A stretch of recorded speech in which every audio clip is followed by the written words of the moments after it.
A musket ball is a really important find because back in the lab, we can try to identify the country of origin, and that'll help us narrow down the list of suspects as to who could be behind the Oak Island mystery.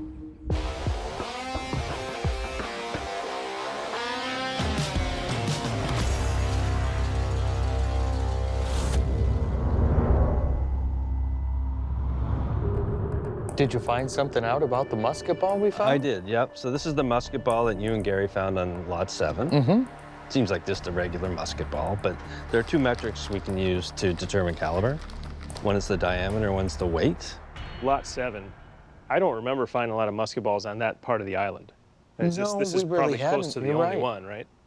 Yeah. I mean, most of them it seems to come off lot 24, 25, 26. Yeah. When we measure this, it's 0.654 inches, Okay. right? And it's 22.7 grams. So what, the size and the weight says something special? We have this a formula that was developed by an archaeologist who specialized in musket balls. And when we plug the numbers in, what it is, it's 0.69 caliber, which would make it so it fits a Charleville musket, a French musket. Oh. Oh. Right? When was that specific French rifle used? The mid-1700s to later, but what's potentially significant is that during the Revolutionary War, Americans at the time used Charleville muskets. Well, that's not mundane at all. That's pretty cool. Supplied by the French. Time period-wise, Time were the French likely here then, or had someone inherited this old... Well, this is the thing. The musket ball was made to fit a specific gun. the French musket. How do we know specifically this is a musket ball from the late 1700s? I mean, musket balls have been used since like the 1500s. So, I mean, could it come from an earlier date? Not very much earlier. I wouldn't put it any earlier than 1730s. This was probably made on the island. We can't say for sure. Is it lead? It is lead.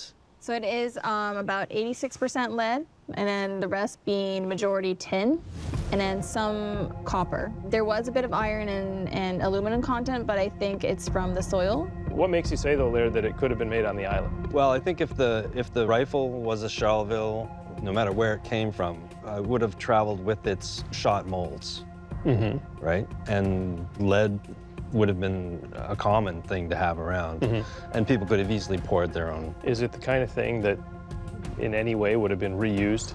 Yeah. Oh, yeah.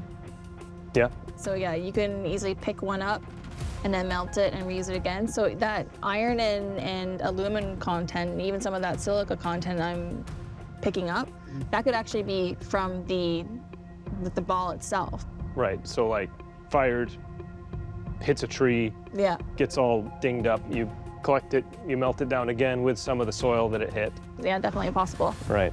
In my mind, it comes from some sort of a French influence coming to the island. And maybe they weren't here necessarily long, and maybe they weren't firing shots, but someone dropped a musket ball. Yeah.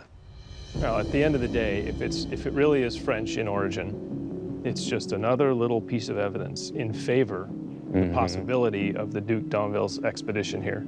Yeah, exactly.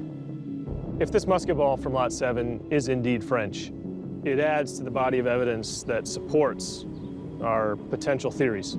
The Duc D'Anville and a French expedition of some kind may have left a treasure deposit on Oak Island. Well, it fits into that whole French or British question that we have right here. Exactly, yeah. And that, in turn, is supportive of the idea that maybe the French and the British were competing to find something here. You know, as we get further out in the chain of conclusions, we need more evidence. I think the Duc D'Anville connection is really interesting because I just can't get over that we have this map that points to that part of the island, and we've been investigating it as a site of interest, and we've said, okay, is there any plausibility here? And then we start turning up these French artifacts. Yeah. I'm glad you called us in as soon as you figured this out because it's pretty cool. Yeah, I think it's neat. We'll have to get back out there and find some more. All right. Thanks, Laird. See you later. See you later. Great job.